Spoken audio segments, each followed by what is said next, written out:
Bem, gente, hoje vamos dar um pouquinho mais de detalhes sobre os processos de transcrição e tradução.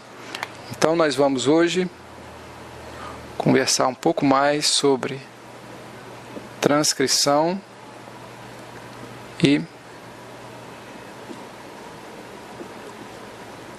tradução. Nós vamos dar informações que ainda são informações introdutórias, mas que já avançam mais em alguns aspectos desses dois processos. Vamos iniciar a nossa discussão com alguns aspectos mais elaborados do processo de transcrição. Quando a gente fala de transcrição e tradução, a gente está se referindo àqueles dois outros processos que compõem o esquema clássico da biologia molecular, da genética molecular, que é DNA, RNA,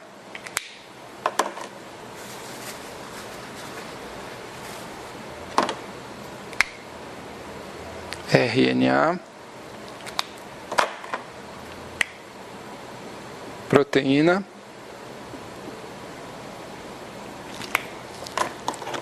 sendo que esse processo é o processo de duplicação, a síntese do DNA dirigida pelo próprio DNA. Esse é o processo de transcrição, a síntese de RNA dirigida pelo DNA. E esse é o processo de tradução,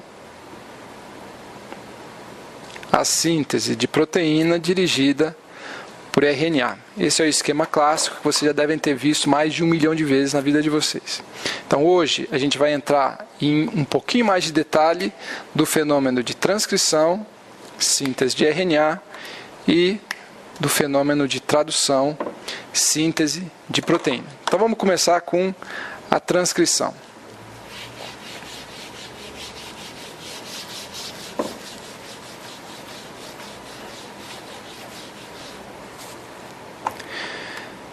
Bem, então, a primeira, vamos começar com considerações as mais gerais. Transcrição. Isso aqui equivale a síntese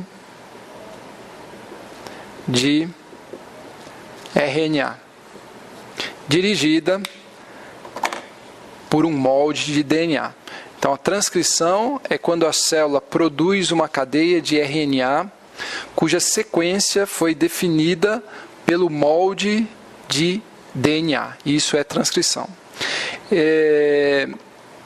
Como é que a gente esquematiza a reação de transcrição em si? Então lá vou eu, de novo, desenhar a molécula, mas a gente precisa. Então eu vou esquematizar aqui a adição de um ribonucleotídeo a uma cadeia de RNA para vocês verem como se dá esse fenômeno, e vocês vão ver que algumas características da transcrição são iguais às da duplicação. Então presta atenção, vou desenhar aqui uma sequência de RNA A, C, G, U, A, C, C, G, U, A, C, G. E aqui eu vou desenhar o C ligado à sua ribose, O, P, dupla O menos, e aqui segue, aqui seria a ligação do G, né? Aqui do C. Eu estou desenhando aqui a cadeia de RNA, destacando a extremidade 3'.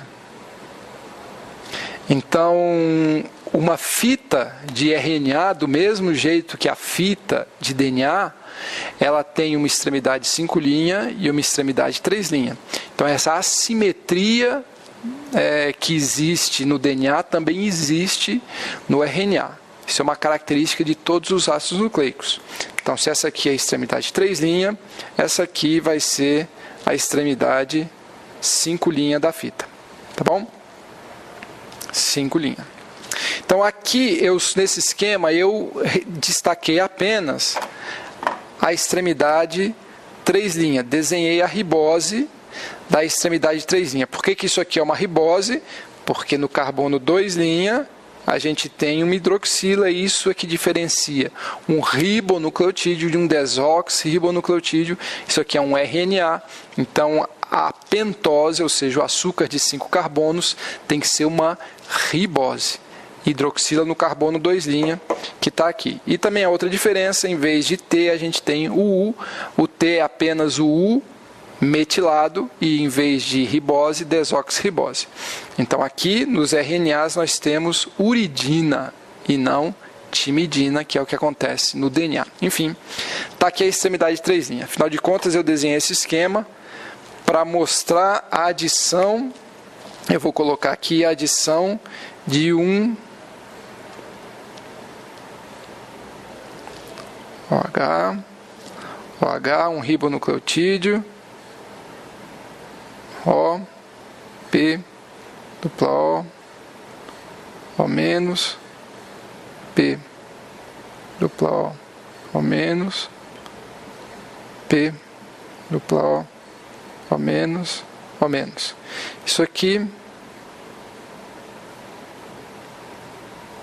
vai ser um G. Então, como é que é a reação de elongamento de RNA?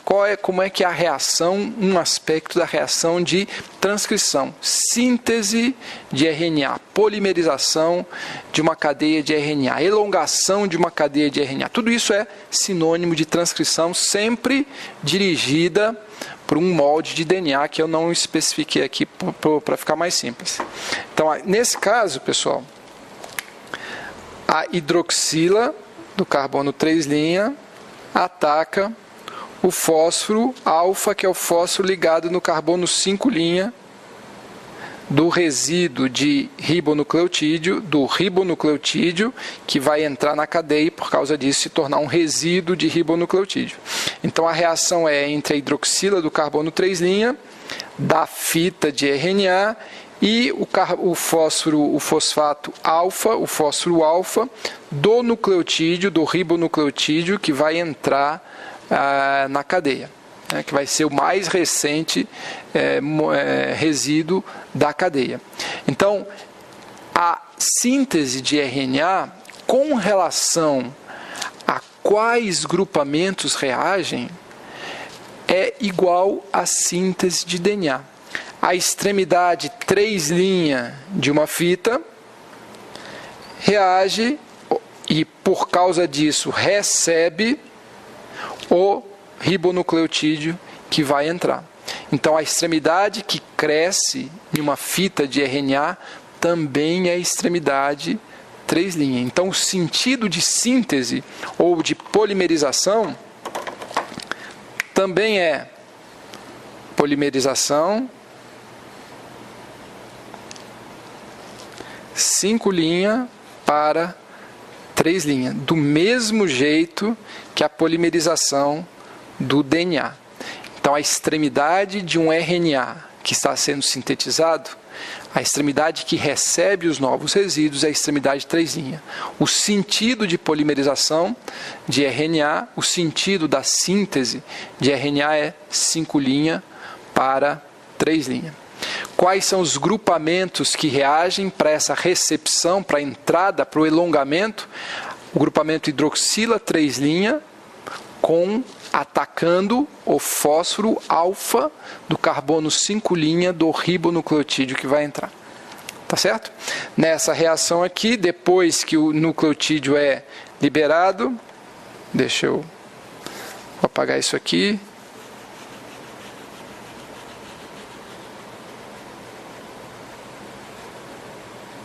Depois que essa guanosina trifosfato reagiu, ela passa a fazer parte da cadeia.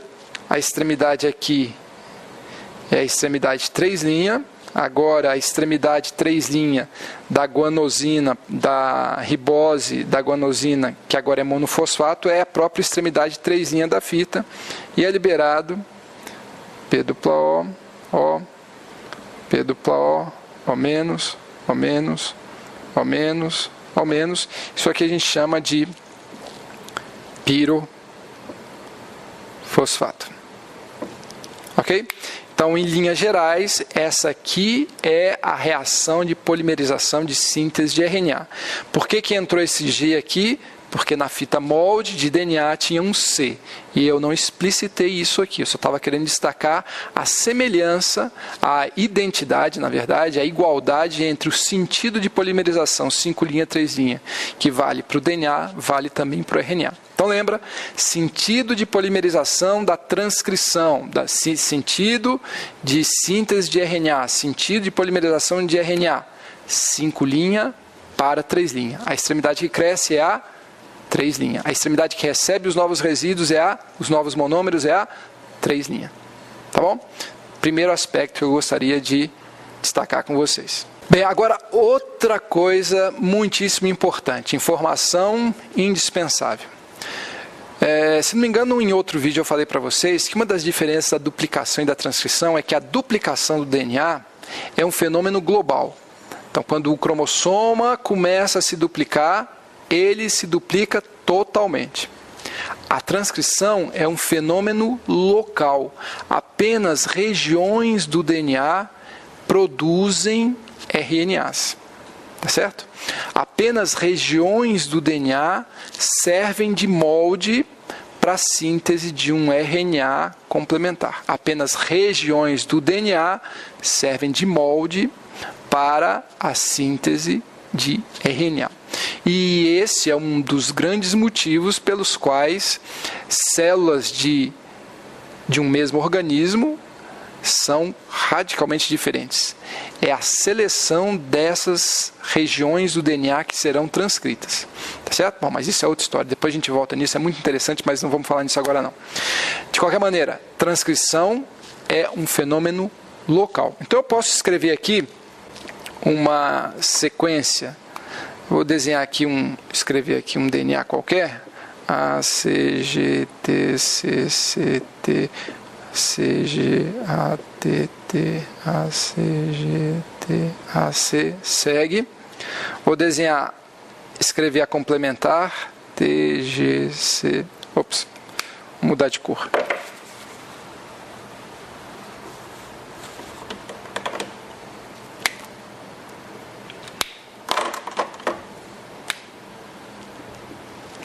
T, G, C, A, G, G, A, T, G, C, T, A, T, G, C, A, T, G, segue. Nossa convenção, escrever a fita de cima, parte da esquerda, com uma parte mais próxima da extremidade 5', parte da direita, a parte mais próxima da extremidade 3'. A fita de baixo, parte da esquerda, mais próxima da extremidade 3', parte da direita, mais próximo da extremidade 5'. Isso é uma convenção, na maioria das vezes a gente tenta usar desse jeito. Então está aqui, isso aqui é DNA. Ok? Então o DNA com essa extensão, um DNA que eu só destaquei aqui uma parte, e essa região daqui até aqui eu estou dizendo para vocês que essa região vai ser a região a ser transcrita. Então, apesar do DNA ser maior, a transcrição vai se restringir a uma região de 1, 2, 3, 4, 5, 6, 7, 8, 9, 10. Isso tudo é um exemplo, tá certo, gente? 10 resíduos, uma região de 10 pares de base, vai produzir um RNA. Então, essa região de 10 pares de base vai ser a região transcrita. E só essa região vai ser a região transcrita. Então, eu vou mostrar aqui qual foi o RNA produzido segundo a sequência dessa região. Isso aqui, digamos, transcrito. E o RNA vai ser C, U, Ops. O RNA vai ser C, U, A, C, G, A, U, A, C. C, U, A, C, G, A, U, A, C. Aqui, extremidade 5 linha, aqui, extremidade 3 linha. Então, isso aqui é o RNA. Aconteceu a transcrição. Tá certo? Nome da enzima que catalisa síntese de RNA. A enzima que sintetiza polímeros de RNA. O nome tentou ser um nome lógico. RNA polimerase. Ok? RNA polimerase, na maior parte das vezes, abreviada como RNA-pol. Então, essa região do DNA serviu de molde para a síntese desse pequeno RNA de 1, 2, 3, 4, 5, 6, 7, 8, 9, 10 resíduos de ribonucleotídeos. Agora, pessoal, a primeira coisa que eu gostaria de destacar para vocês. Quando a gente fala de transcrição de uma região do DNA, como essa aqui que eu destaquei, a gente tem sempre que lembrar que essa região transcrita, ela serve, apesar de ser dupla fita, apenas uma das fitas serve de molde para a síntese do RNA. A outra fita, ela tem a sequência exatamente igual à sequência do RNA, trocando T, onde tem T no DNA, U no RNA. Então, nesse caso aqui, o RNA produzido, CUA, CGA, UUAC, ele foi produzido usando a fita vermelha como molde. Afinal de contas, G é complementar a C, A é complementar a U, T é complementar a A, GC, CG, TA, AU, TA, GC. Então, a fita molde do DNA para esse RNA produzido é a fita vermelha. Agora, a fita do RNA tem a mesma sequência da fita preta do DNA, só trocando U por T. É lógico isso, porque a fita preta, ela é complementar à fita vermelha, do mesmo jeito que a fita de RNA é complementar à fita vermelha do DNA. Ok? Então lembra sempre disso, quando a gente falar de transcrição, a gente está se referindo a uma região do DNA, mas apenas uma das fitas do DNA serve de molde para a síntese do RNA. A outra fita do DNA, ela não interfere no processo, ela tem apenas a sequência idêntica à sequência do RNA produzido, só trocando U por T. Agora presta atenção, nome dessas duas fitas do DNA que compõem a região que vai produzir o RNA. Presta atenção, gente, porque isso é muitíssimo importante. A fita vermelha que serviu de molde para a síntese do RNA, ela é meio que injustiçada e ela é chamada fita nonsense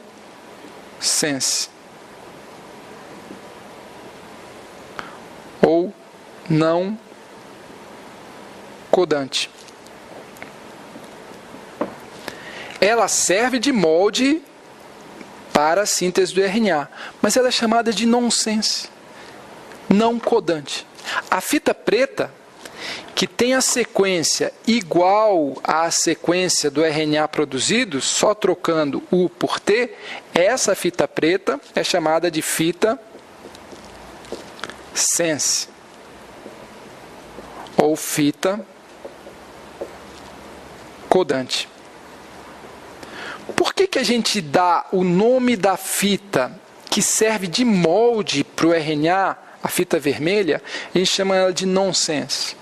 Por que a fita preta, que não interfere no processo, a gente chama ela de fita sense ou fita codante? É porque, pessoal, a gente ressalta ou a gente tenta destacar aonde estão os códons. Qual é a fita do DNA que contém as sequências de códons? Se esse RNA aqui for um RNA mensageiro e ele for até o ribossomo e levar à produção de proteínas, cada triplete desse aqui, de uma maneira muito esquemática, óbvio, né, é um códon. Então, esses tripletes aqui, eles têm significado para o ribossomo, eles codificam aminoácidos. Então, esses tripletes de nucleotídeos são códons, eles codificam. O RNA, se for um RNA mensageiro, ele se adapta muito bem a essa palavra codificador, ele está codificando os aminoácidos. Então, o fato de uma das fitas do DNA, que é a fita preta, ter a mesma sequência do RNA, só trocando U por T, fez com que essa fita preta herdasse o nome codante, sense. A fita do DNA, que se você for olhar a sequência, você vai encontrar a sequência de códons. É a sequência que está no RNA. Tá bom? Então a gente chama de fita codante a fita do DNA que não serve de molde para o RNA.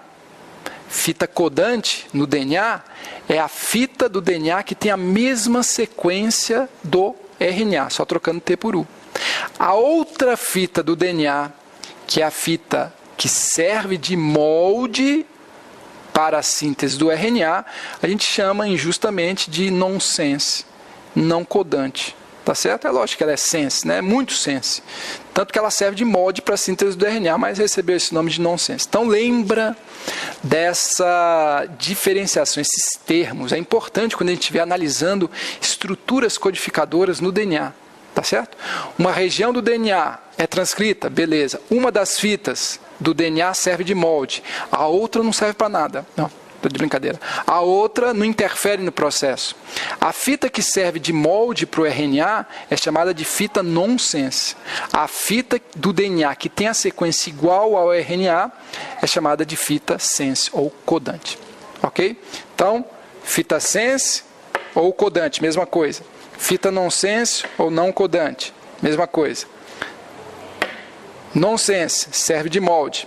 Sense tem a sequência igual ao do RNA produzido. Então esse é o segundo aspecto que eu gostaria de destacar no fenômeno de transcrição.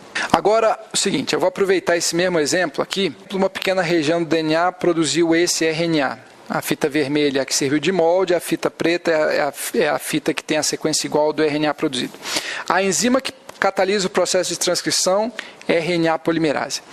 Agora vamos juntar, vamos trazer à discussão o que eu acabei de falar para vocês. O sentido de polimerização é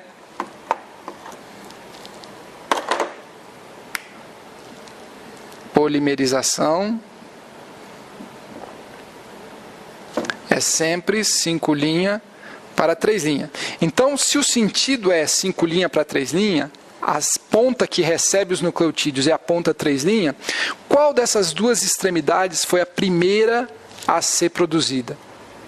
Qual dessas duas extremidades foi a última a ser produzida? Bom, se a extremidade 3' é a que cresce, esse RNA ele começou a ser produzido a partir daqui. Início e aqui, fim. O primeiro resíduo de ribonucleotídeo que entrou nessa cadeia de RNA foi o C. Esse C recebeu o U, depois recebeu o A, depois o C, o G, e o último resíduo de ribonucleotídeo que entrou foi o C aqui da extremidade 3'. Então, o primeiro resíduo foi o da extremidade 5', e a extremidade 3' foi recebendo novos resíduos, até que entrou o último resíduo, C, que ficou sendo o resíduo da extremidade 3'. Então, o RNA ele começa a ser produzido a partir da sua extremidade 5' e é elongado até que entra o último resíduo, que passa a ser o resíduo da extremidade 3'. Tá certo? Olha, bom, isso é o que a gente já tinha falado, né? Agora, qual é a consequência disso para o movimento da RNA polimerase sobre o DNA? Eu estou com problemas. Sobre o DNA que vai ser transcrito. Qual é a consequência disso? Bem, se foi essa aqui a primeira extremidade produzida e essa aqui foi a última extremidade produzida, o último resíduo que entrou foi esse da 3' aqui, a RNA polimerase, pessoal, ela tem que ter se associado mais ou menos nessa região aqui, ó. A RNA polimerase, ela se associou nessa região aqui,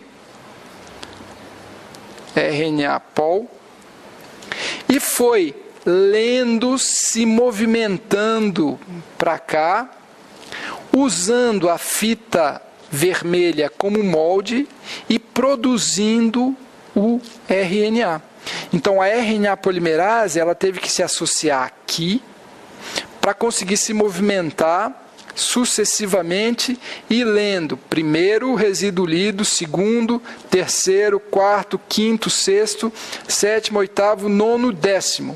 Então ela teve que ler a partir do primeiro resíduo até o 10º e introduzindo na cadeia de RNA o resíduo complementar a esses resíduos da fita molde, a fita não codante, a fita vermelha. Então, quando você define a região do DNA transcrita, quando você vê, sabe qual é o RNA produzido, você consegue deduzir qual das duas fitas foi a que serviu de molde, qual é a fita codante, que é a que não serviu de molde, e qual é a fita não codante, qual é que serviu de molde. Quando você define isso, você também define qual é a região que foi inicialmente lida pela RNA polimerase. Foi aquela região complementar ao resíduo da extremidade 5' do RNA. Então, se o RNA começou a ser produzido por aqui, é lógico que a RNA polimerase tem que ter se associado aqui, começado a ler a partir daqui, se movimentando para lá. Tá certo? Isso é muito importante, gente. A gente pode dizer assim, ó, a RNA polimerase se associa, presta atenção nisso, que isso é uma outra coisa que eu quero que vocês guardem. A RNA polimerase se associa antes da região transcrita. Lógico, ela se associa antes e vai se movimentando por sobre a região transcrita até chegar ao fim da região transcrita produzindo RNA. Agora, o que quer dizer esse antes da região transcrita? A gente está falando de uma molécula. Uma molécula que tem 5', 3' de um lado e 5', 3' do outro. Né? Então a gente tem que definir muito bem o que a gente quer dizer quando diz que a RNA polimerase se associa antes da região transcrita. A gente tem um jeito mais rigoroso de se referir a isso. A gente fala que a RNA polimerase se associa na parte 5' ou amontante da fita codante. Ok? De novo. A RNA polimerase se associa a montante mais para a extremidade 5' da fita codante da região transcrita. Qual é a fita codante? É a preta. Onde é que está a extremidade 5' dessa fita preta? Está para cá, aqui é a extremidade 5'. Então a RNA polimerase vai se associar para esse lado da extremidade 5'. A gente diz que isso é a montante da região transcrita. Onde é que a RNA polimerase se associa? A montante da região transcrita, mais perto da extremidade 5' da fita codante da região transcrita. A montante da fita que tem a mesma sequência do RNA produzido. Tá certo?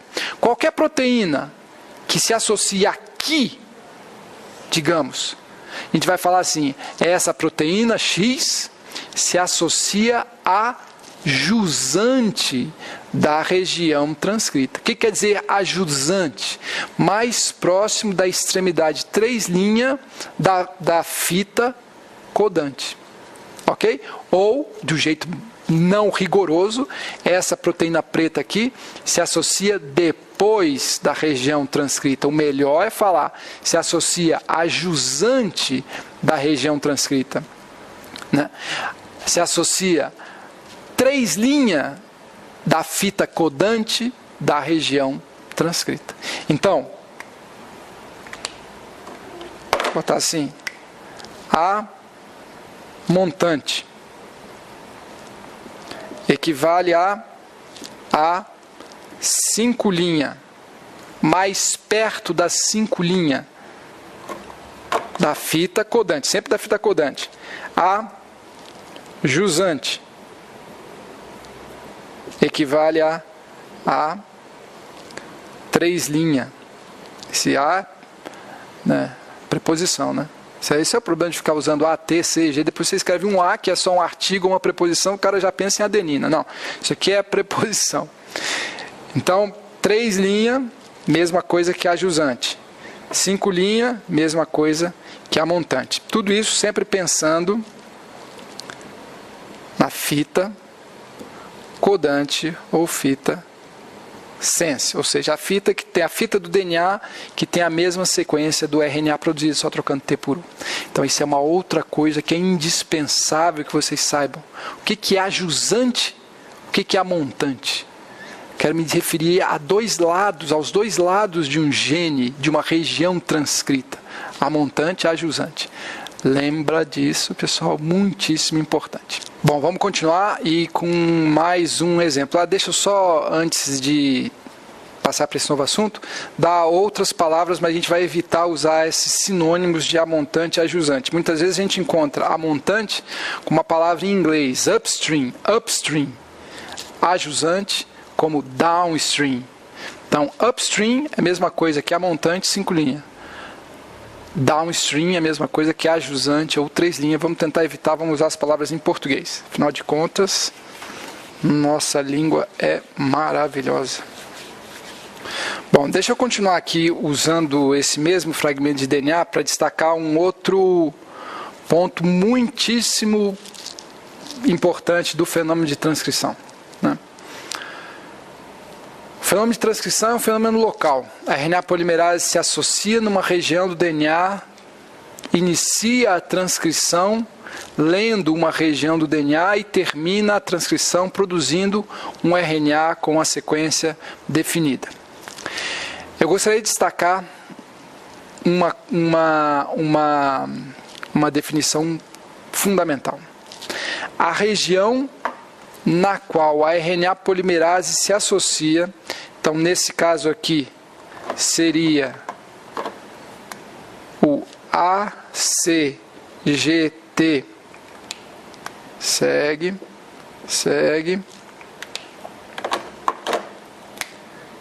TGCA, segue, aqui 3 linhas, aqui 5 linhas, aqui 5 linhas, aqui 3 linhas. Essa região de associação, uma sequência no DNA, que serve de ponto de pouso, digamos assim, para a RNA polimerase. É a região do DNA que a RNA polimerase se associa para iniciar a transcrição do gene.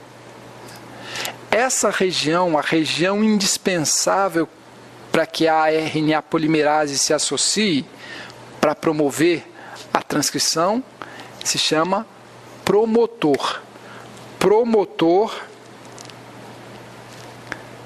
é uma região do DNA indispensável para a transcrição. Ela é indispensável para a transcrição porque é ali que a RNA polimerase estabelece seu ponto inicial de contato com o DNA.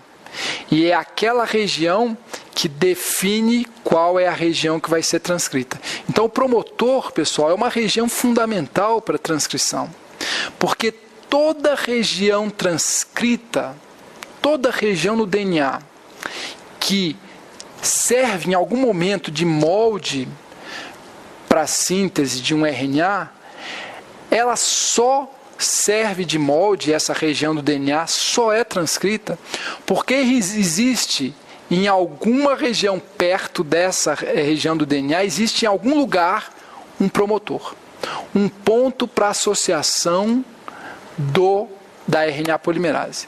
E o caso mais frequente, mais simples, mais comum, é o promotor estar localizado antes da região transcrita, a montante da região transcrita, 5' da região transcrita. Afinal, o RNA polimerase começa a sintetizar a partir dali.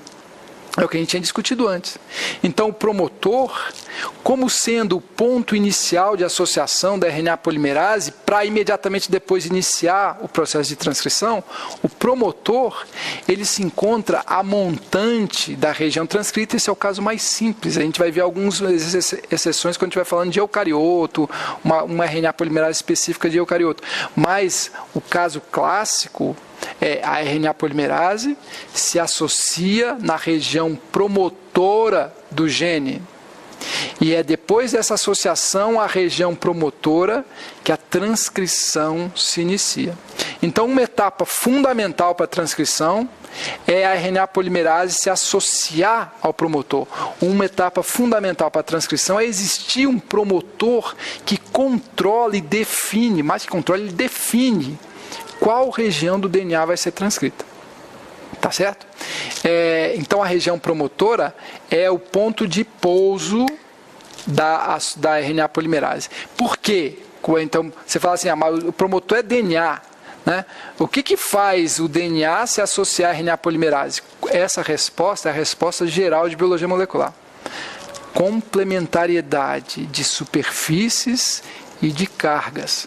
De uma certa maneira, a RNA polimerase tem uma superfície que é complementar a essa região do promotor, que só é promotor porque tem uma sequência específica de base. Então, a RNA polimerase ela tem uma superfície complementar a uma região do DNA que tem uma sequência específica de bases.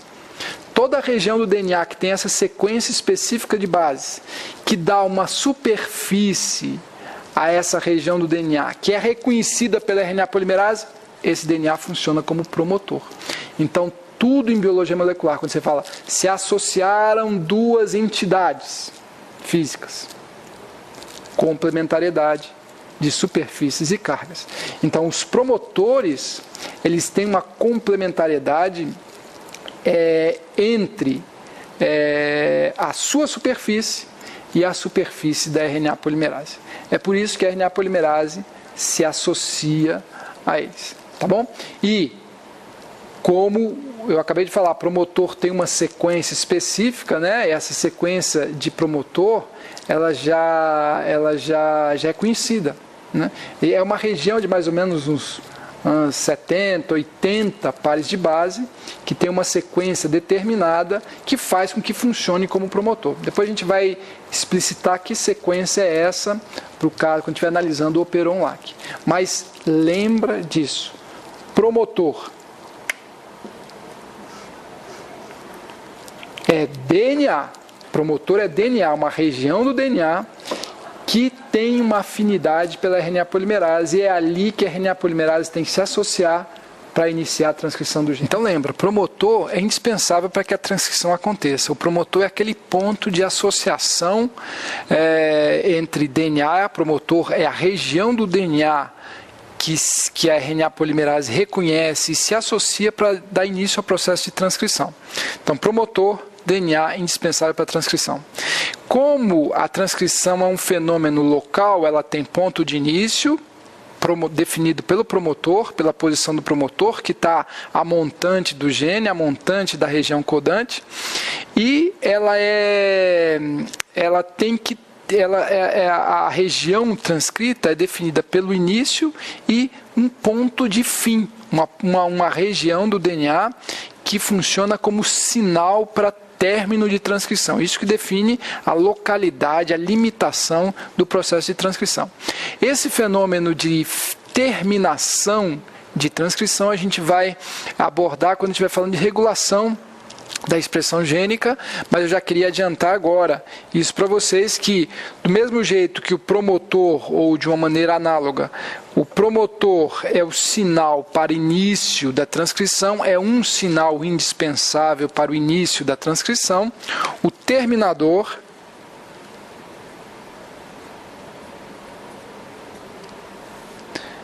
é uma região do DNA que é indispensável para a finalização da transcrição. É uma região que sinaliza para a RNA polimerase o fim do processo de incorporação de ribonucleotídeos. Então, promotor e terminador são os sinais indispensáveis que definem a localidade da região transcrita do DNA. Ok? Então, isso aqui foram informações, pessoal, sobre transcrição, informações básicas, aquelas informações iniciais que representam um pequeno avanço em relação ao que a gente tinha visto. Tem muita coisa ainda a ser dita sobre transcrição, sobre aspectos específicos de procarioto, aspectos específicos de eucarioto, e a gente vai continuar falando disso durante todo o curso. De novo, eu ressalto para vocês. Definir quais regiões do DNA vão ser transcritas é o grande problema e, ao mesmo tempo, o grande trunfo da célula para definir o seu caminho, tanto de multiplicação, de quiescência, de senescência, ou também o seu caminho de diferenciação. Então, grande ponto de regulação da expressão gênica, isso vale para procarioto e vale também para eucarioto, é definir quais são as regiões a serem transcritas. Tem muita coisa para ser descoberta e muita coisa já descoberta que a gente vai discutir com o andamento do curso. Tá bom? Então agora vamos terminar por enquanto transcrição e vamos iniciar a discussão sobre tradução. Vamos lá. Começando também caracterizando da maneira geral a reação química. Então, para isso, talvez a gente não avance muito em tradução hoje, nesse vídeo, mas porque eu vou ter que relembrar aspectos da estrutura. Lá vou eu de novo falar de estrutura, né? Estrutura de aminoácido. Então, eu preciso mostrar para vocês como a gente representa, relembrar com vocês como a gente representa um aminoácido. Carbono, C, dupla O menos, NH3 mais, H, CH3. Representei um aminoácido, vou representar outro agora. C, O menos, dupla O, C, NH3 mais, H, H. Vou representar outro aminoácido agora. C, C dupla O menos, NH3 mais, H, CH2. Pronto, representei 3 aminoácidos aqui, eu vou dar o nome deles. Alanina,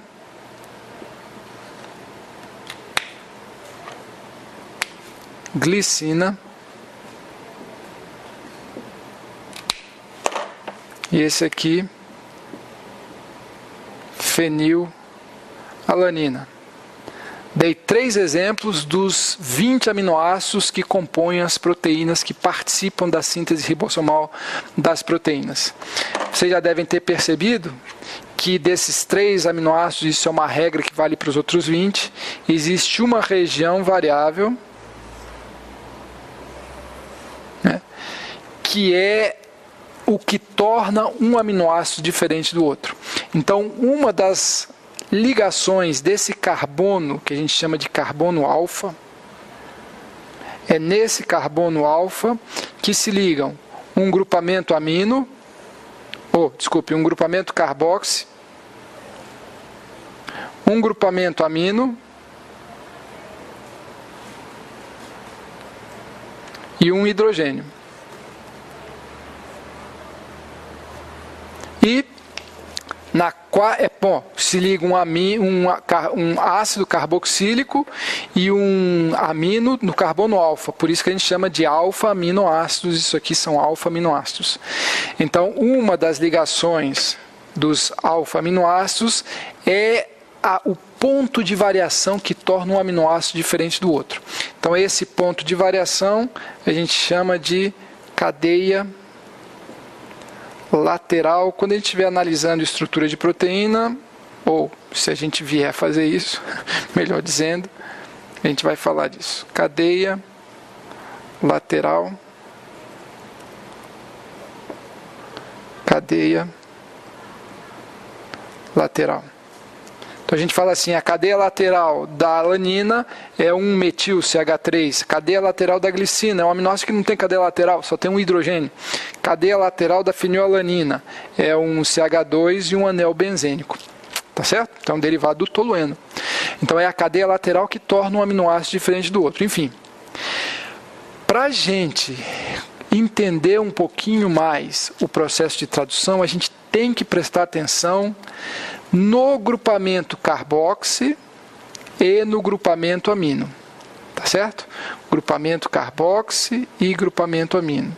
Grupamento carboxi e grupamento amino. Ok? E antes da gente entrar especificamente no processo de tradução, eu preciso mostrar para vocês como esses três aminoácidos aqui se uniriam, formando uma nano fentoproteína, né? Um peptídeo ridiculamente pequeno com 3 resíduos de aminoácidos. Então eu vou unir esses 3 resíduos de aminoácidos através de 2 ligações peptídicas. Vocês vão ver como é que isso funciona. É muito importante a gente entender isso para conseguir analisar a parte minimamente estrutural do processo de tradução ribossomal. Tá bom?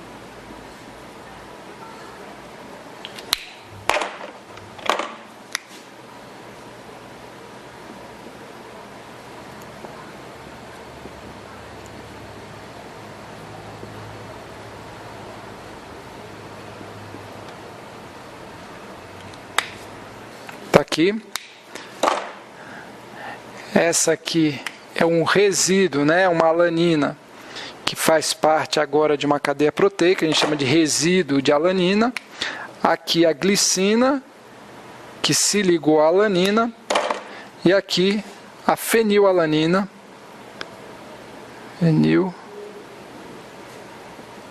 fenilalanina, que se ligou à glicina. Então, prestem atenção, pessoal. Aqui eu desenhei um tripeptídeo. Eu desenhei assim essas ligações, essa ligação covalente entre o carbono e o nitrogênio, essa ligação covalente entre o carbono e o nitrogênio de 2 cores, só para ressaltar que são os pontos de união entre os aminoácidos diferentes. Isso aqui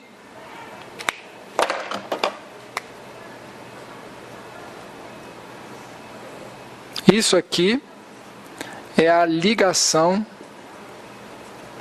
peptídica, que a gente chama ligação peptídica, que nesse caso está unindo a alanina e a glicina. E aqui está a outra,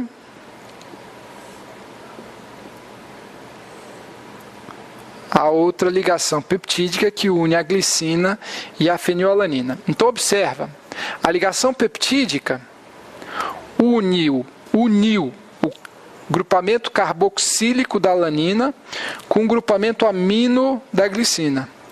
Uniu o grupamento carboxílico da glicina com o grupamento amino da fenilalanina. Esse tripeptídeo, esse peptídeo de 3 resíduos, ele tem, presta atenção, uma ponta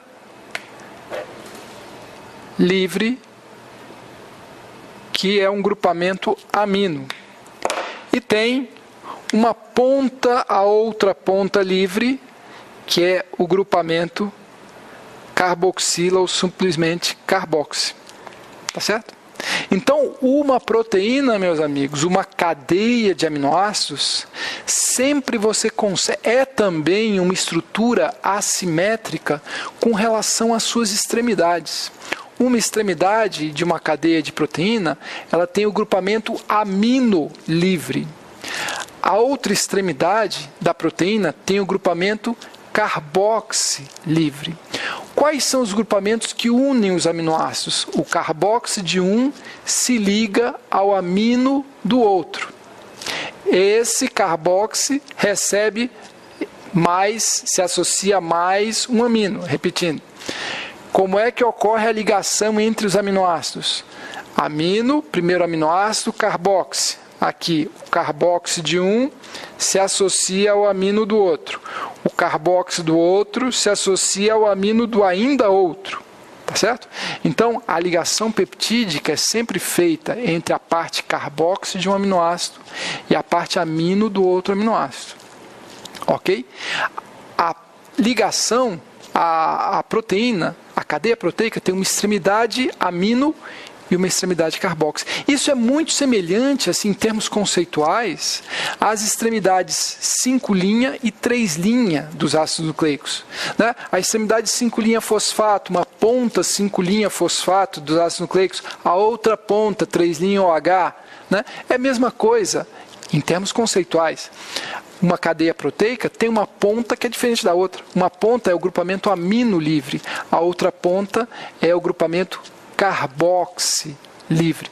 Tá certo? A ligação peptídica é uma ligação, é uma reação entre o grupamento carboxi de um aminoácido e o grupamento amino do outro aminoácido. São esses dois grupamentos que, quando estabelecem ligação covalente, formam a ligação chamada ligação peptídica. Tá bom? Então, olha, presta atenção, uma pequena proteína de 3 resíduos de aminoácidos, a extremidade amino e a extremidade carboxi. Tá bom?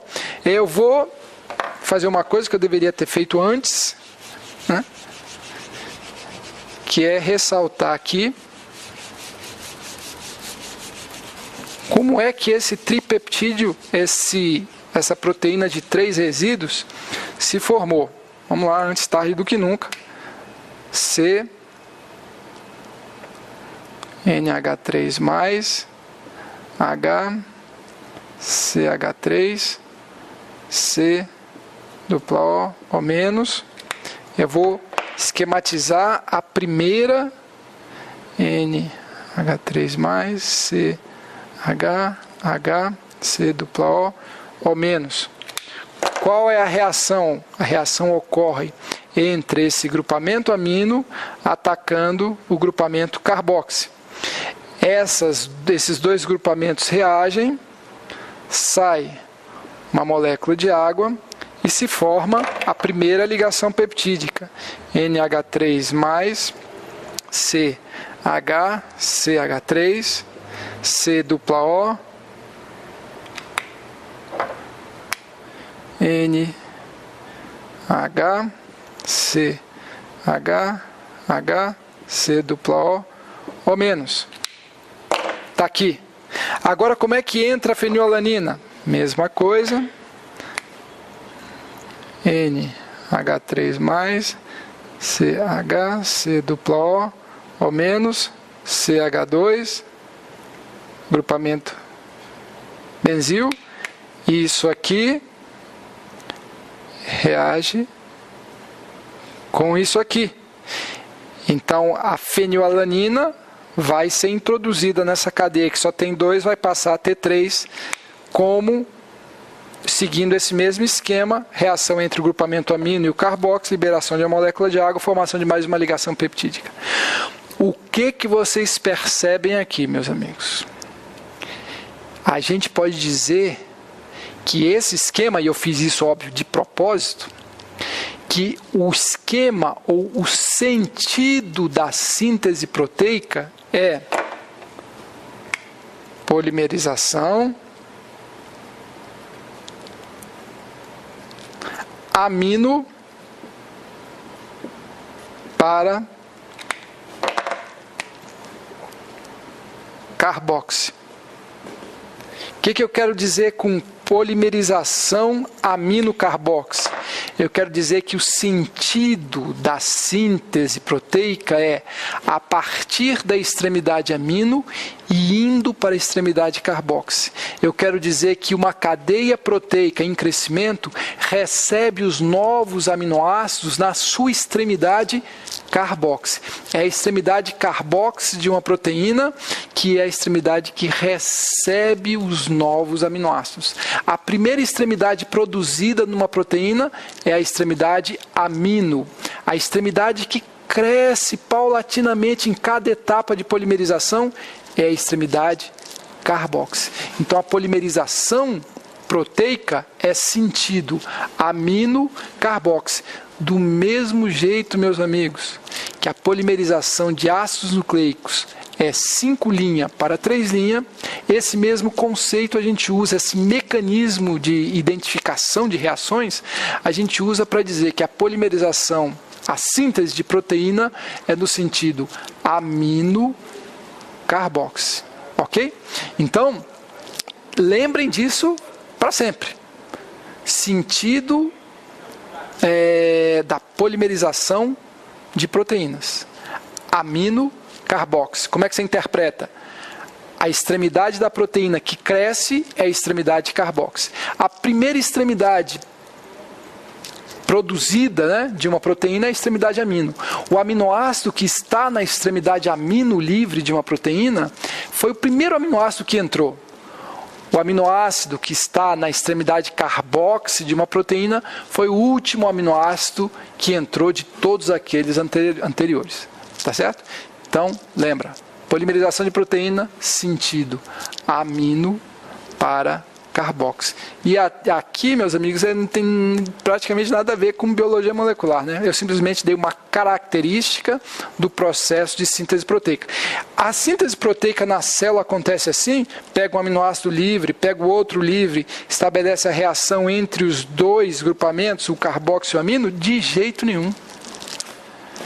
A síntese de proteína na célula, ela obedece à sequência do mRNA.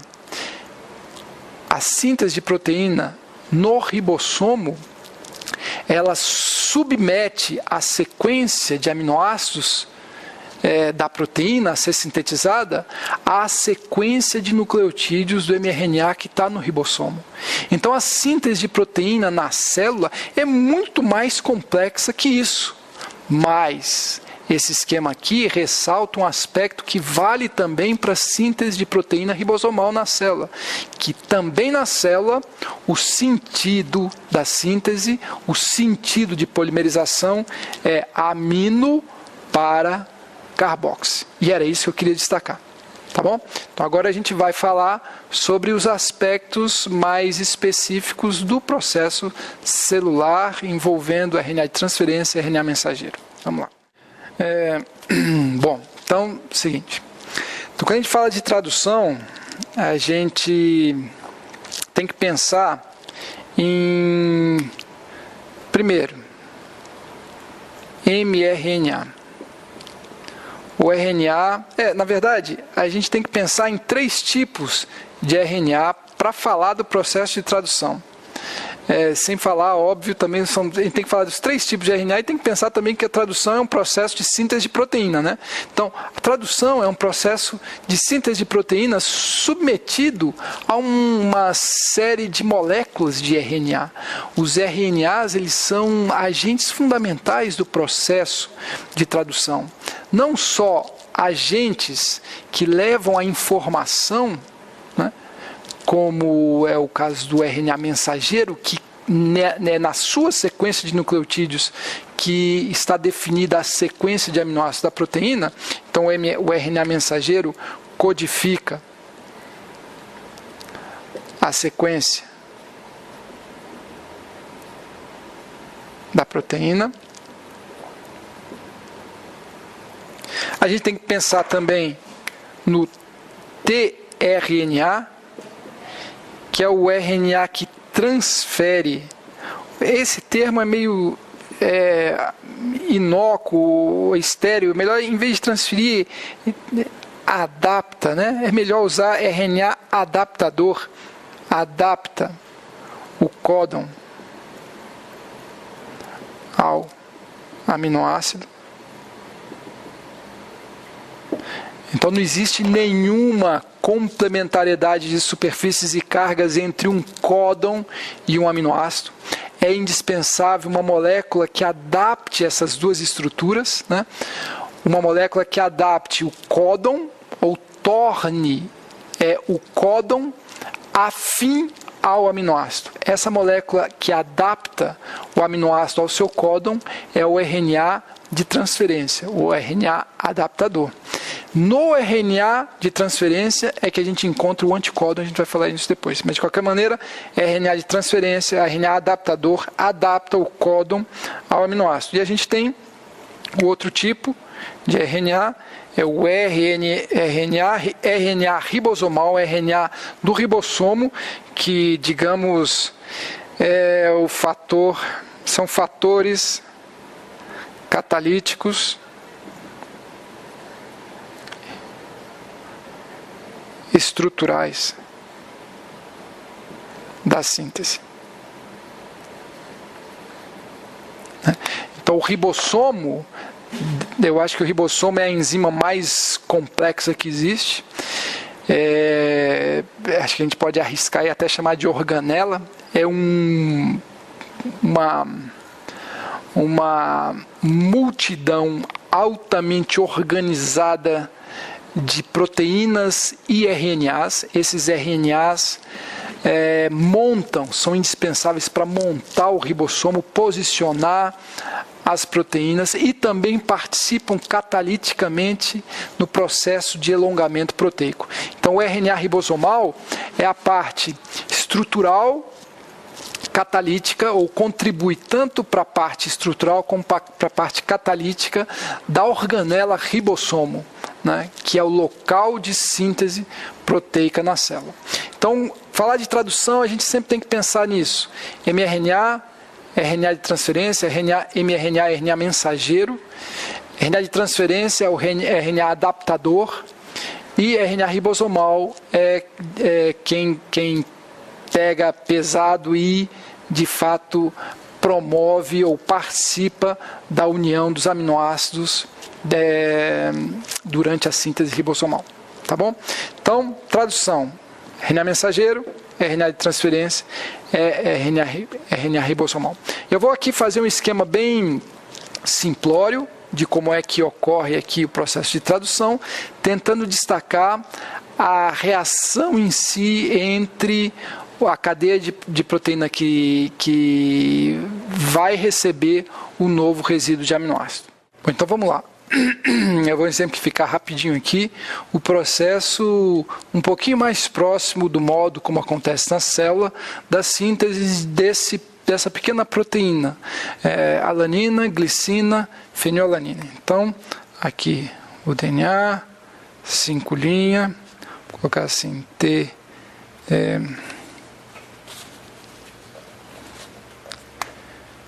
GCA, G, T, G, A, e aqui segue 3 linhas, fita complementar, 3 linhas, C, G, T, C, A, C, T, 3 linhas. Então isso aqui, DNA, ocorre transcrição,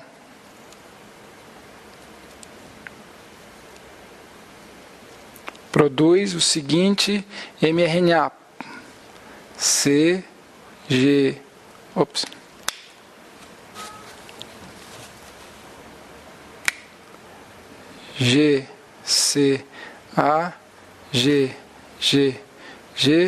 U, G, A. 3 linhas, 5 linhas. Ocorre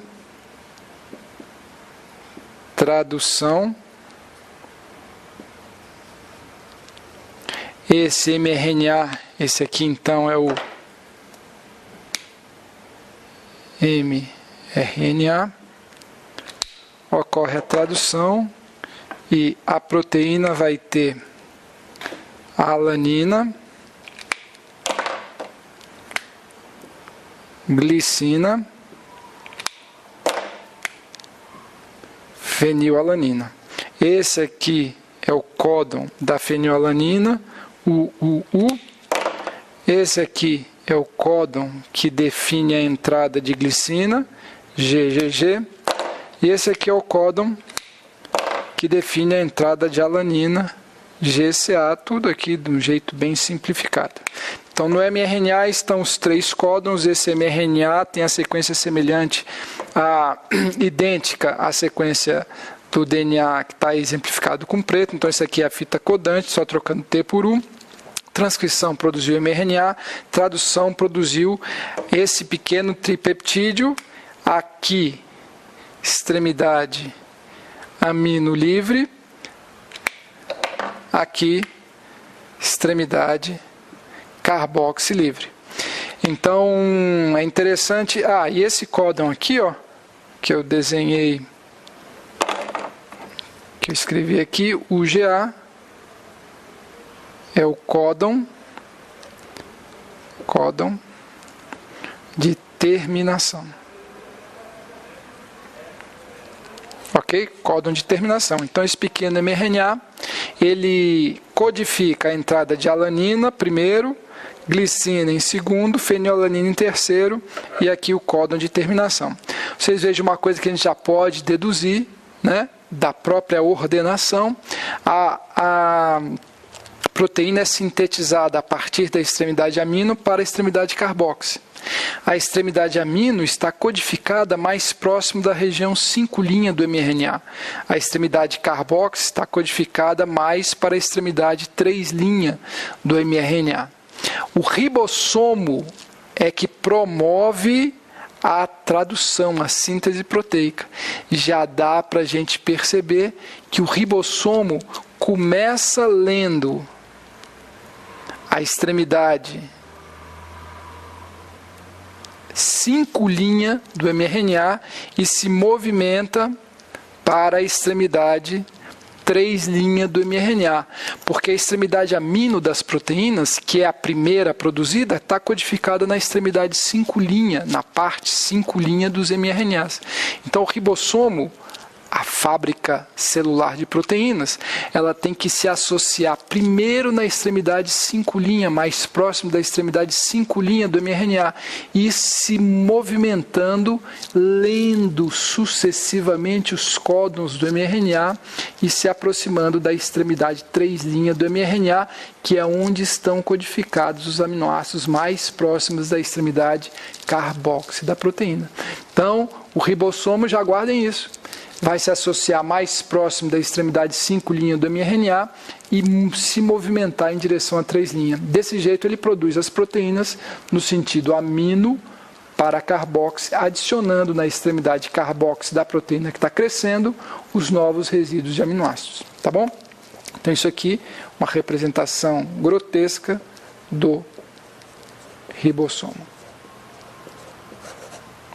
Ok. Então, agora... vamos deixar para o próximo vídeo detalhes desse fenômeno aqui de síntese da proteína.